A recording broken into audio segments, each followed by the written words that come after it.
This girl just spoke for everybody. They don't want to accept it. Some people want to pretend, but they know because she's the one belling the cat. They know. This girl spoke for everybody. If Nigeria is not affecting you like that, no. You have to tell us the source of your income. Because if we all are buying in that market, then you cannot say you don't know what this girl is talking about. Because everything she said in that video that is almost 5 minutes is rubbish now, because she said the president has been terrible in handling the economy. So for that line, everything she said is now a lie. Nigeria, people should fear God.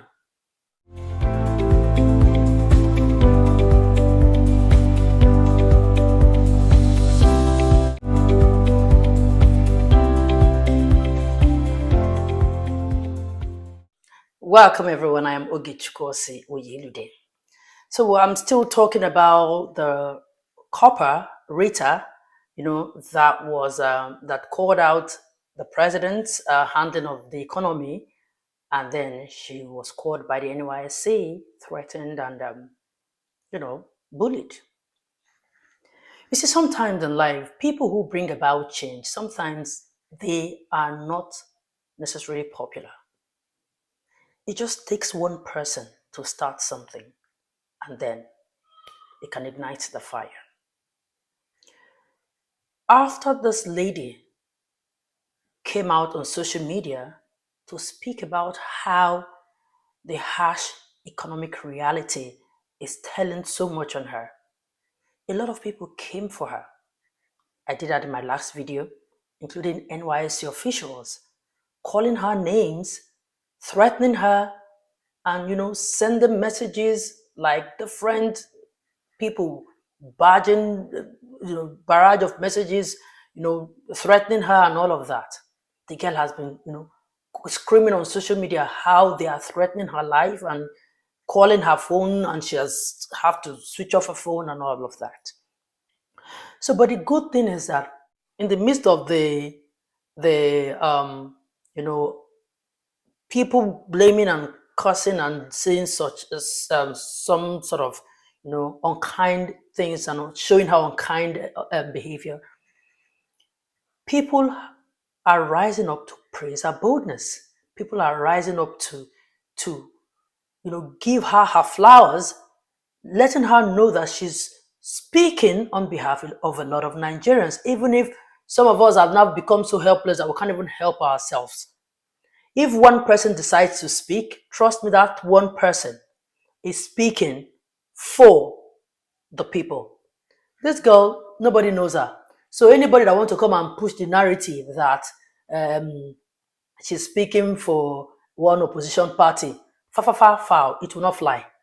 This is just a normal Nigerian girl who is just tired of the situation, whose money is just not enough for her to do or to live by. So anybody who wants to come and drive that narrative of that she's being used, she's not an influencer. Nobody knows her before. She's just somebody who is just speaking out. Somebody who has a voice and have decided to use her voice. Trust me, a lot of people who are coming to bash her are people who, I'm sure some of them, they've not even eaten today. Some people have not even eaten. And she's bold enough, and you're coming to say she shouldn't. Look at what somebody wrote. Telling her that Ogun will still buy. Like, people are just mean. But anyway, like I said, I'm happy that in the midst of the mean comments towards her, people are praising her boldness. One of them, or like the few that I've been able to capture, is former Vice President Atiku Abubakar.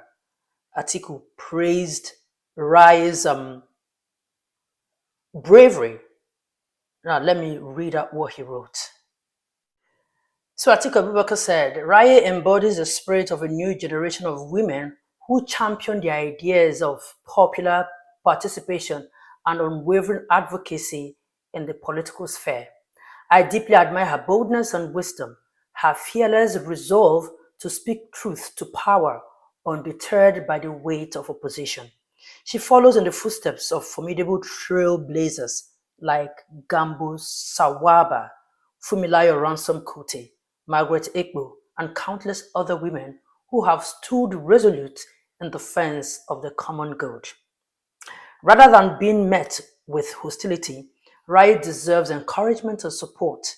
She is a shining emblem of the Nigerian youth, a testament to the long-held promise that the leaders of tomorrow are already amongst us, ready to shape a better future. AA, that's Atiku Abubakar. Next is the presidential candidate of the Labour Party, Mr. Peter Obi, and he wrote, the National Youth Corps member Rita Uguamaye, also known as Raye, recently had an experience that highlights a troubling trend in our nation, one where voices of reason and truth are met with intimidation rather than dialogue and engagement. Reports indicate that she has faced threats from NYSC officials simply for expressing her concern about the current administration. This pattern is not isolated. I, too, have been subjected to threats for daring to offer constructive suggestions and comments. I now face daily intimidation, harassment, and name-calling simply for expressing resolution-based views on government policies. Such actions are antithetical to the principles of democracy. A government that silences its citizens is not democratic, or one that is subject to accountability and good governance and is most often corrupt. I urge the current administration to reflect deeply on its approach to dissent and recognize that constructive criticism is a cornerstone of democratic progress. To all patriotic Nigerians, our nation's future and development depend on our collective courage to speak out against misgovernance, injustice, and intimidation. Do not let fear stifle your voice.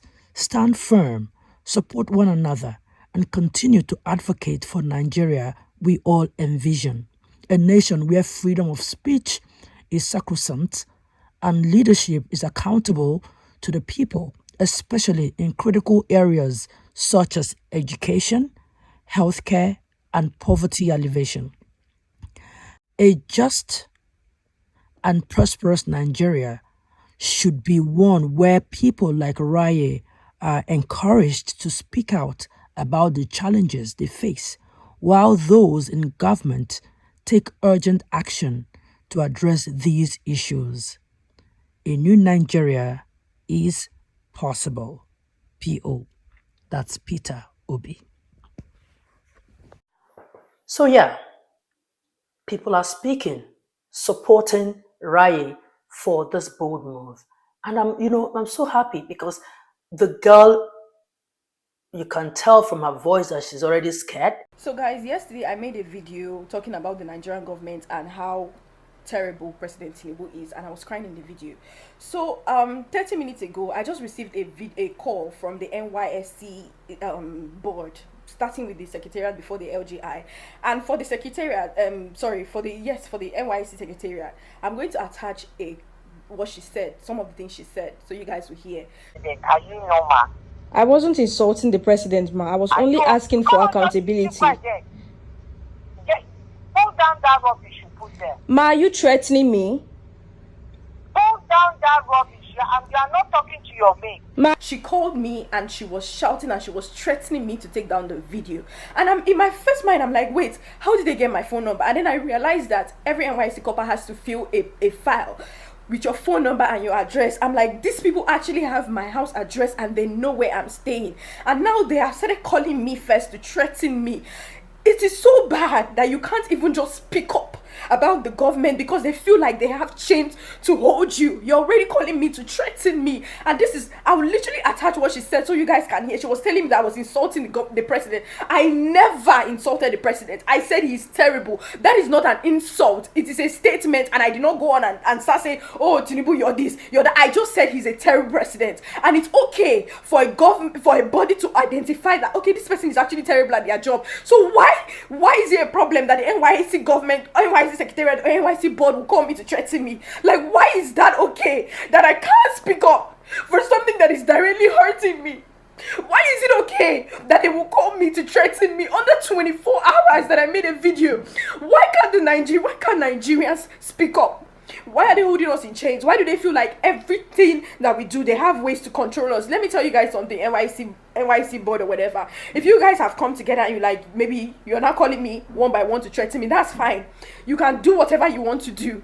Because I know that you guys already have plans. The one that this one is calling me, the next person is calling me, that's fine. But now I'm putting it out here so you guys will see and you guys will know. NYSC, they have my house address and they are started calling me to threaten me. So in case anything happens, you will be very much aware where the problem started. Because I did not say anything I shouldn't have said. The Nigerian government are not doing anything about the inflation that is happening, and it's causing us to be very depressed. I am depressed and my bank account is going to zero and I still have to live every day. And I'm asking the Nigerian government to do something about the inflation. And instead of me to get a call and say, okay, we are working on it, I'm getting a call saying that, oh, you're very stupid. Why did you do that to Tinubu? Take down that video. You did this, you did that. I just want you guys to know that this is what the NYC board are doing. And in case anything happens to me, because they have my address, you guys know who to hold accountable. Like she said, her name, her house number, her phone number, they're all, if you served in Nigeria, NYSC, you will know that all these things are details that the NYSC camp or secretariat will have. So your house number, your phone number, everything is there. So it's okay for her to feel that she's not safe. If they are now picking up phones to call her and threaten her, then what are we talking about? So more people are speaking in support of Raye, and another person who spoke is a media personality, Ajebodani, and he says, "Thank you for speaking for a whole nation. I am proud of you, Raye, and we will do all we can to support you. There may be times when we are powerless to prevent oppression, but we must never be silent." So I love this. I love that this girl is not standing alone. Even if it's social media, everybody will use social media because it doesn't matter. However, it's not everybody that can be on the streets, right? So anywhere, whatever you can use, if you have a platform, support this girl, because trust me, even the rich people in Nigeria, just as some people feel too, like she said, that everybody is feeling so classy. Everybody is going through it. Because trust me, that domestic worker in your house that you're paying, let's say 30,000 before, that is okay. You now know that you have to, even if you're rich, you now have to double whatever you're paying the person before to pay the person now. So in every way, both the rich, both the middle class, both the poor, everybody is going through it. And like the girl rightly said, it doesn't even look like it's something that will say, okay, by the end of this year, things will get better. There seems to be no end in sight. Next year, they will start campaigning again. In this economy that we are like this, next year, they will start campaigning. Even the president, I'm sure he will want to go for second term. That is our reality. This girl just spoke for everybody. They don't want to accept it. Some people want to pretend, but they know. Because she's the one belling the cat. They know. This girl spoke for everybody. If Nigeria is not affecting you like that, no. You have to tell us the source of your income. Because if we all are buying in that market, then you cannot say you don't know what this girl is talking about. Because everything she said in that video that is almost 5 minutes is rubbish now, because she said the president has been terrible in handling the economy. So for that line, everything she said is now a lie. Nigeria, people should fear God. Like, you guys should really fear God. Now, she's now doing the challenge. A lot of people are already jumping into that 30-day rant challenge. Hopefully, this will bring, the government will listen. Because before they told us that is when they remove subsidy, that things will get better.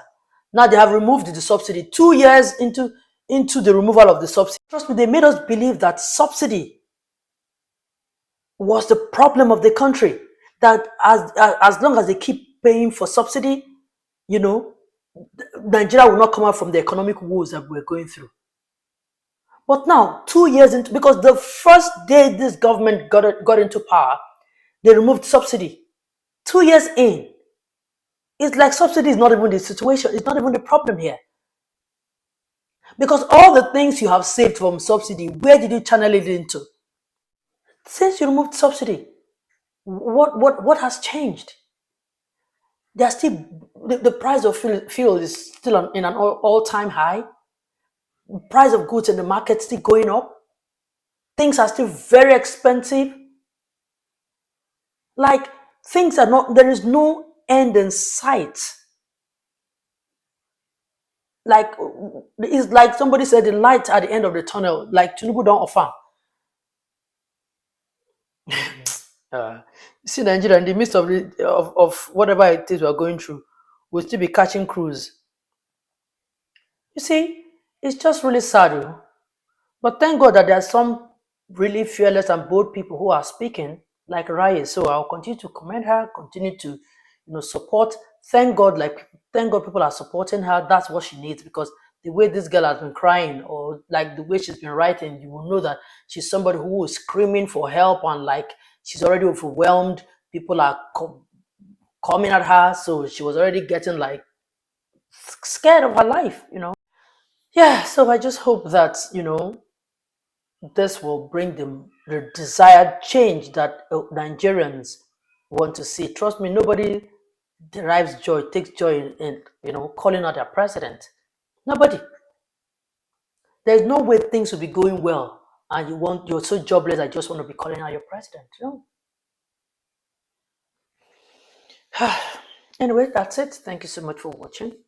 Don't forget to subscribe, like, and share. I see you again in my next video.